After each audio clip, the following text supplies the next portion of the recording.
Ako po, si Jenny Manalo. Asawa po ako ng Ka-Angel Manalo. Gusto ko lamang pong isalaysay ang nangyari po noong July 19, 2016. Bandang alas 5 po ng hapon, nakatanggap po kami ng notice mula po sa sheriff, nagngangalang Joseph Gadi, branch RTC 96. Ito daw po ay writ of replevin.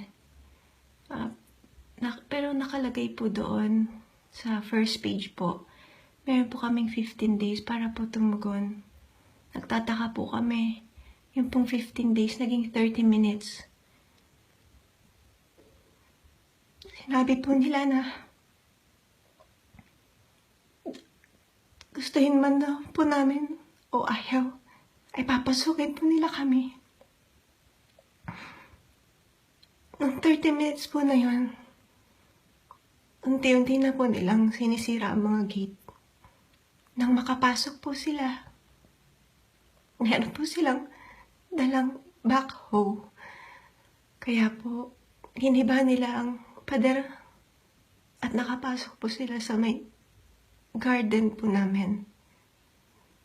Wala po kaming ginawa kung hindi tumakbo po sa loob ng bahay. Nagsara po kami ng mga pinto.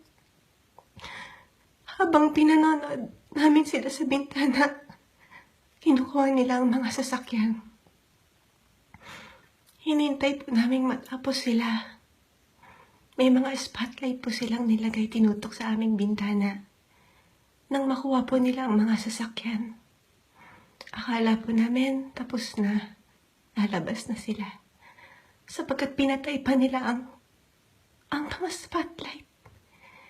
Pero ilang minuto, binuksan po nitong muli at natili po sila sa may garden. Marami po sila. Ito po ay tulad ng ginawa nila noong December 15, 2015.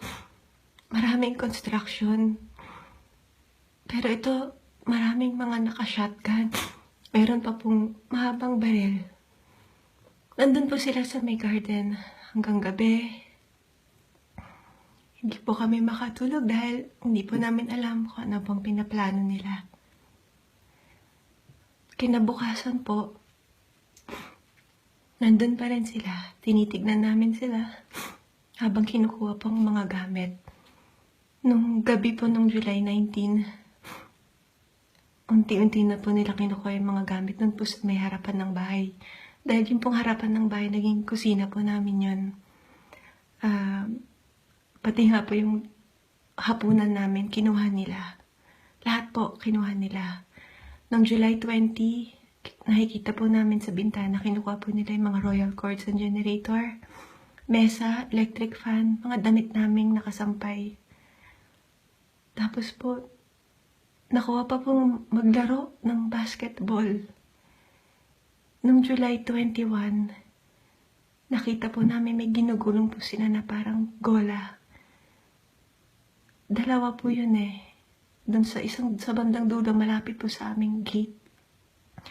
At dito po mismo sa tapat po ng aming bahay na sa may garden po. Minsan po, nahuli rin namin silang tinututok ang mga shotguns sa aming pong bintana. Naringgan din po namin sila na kapag kami po ay lumabas, kami po ay shoot to kill.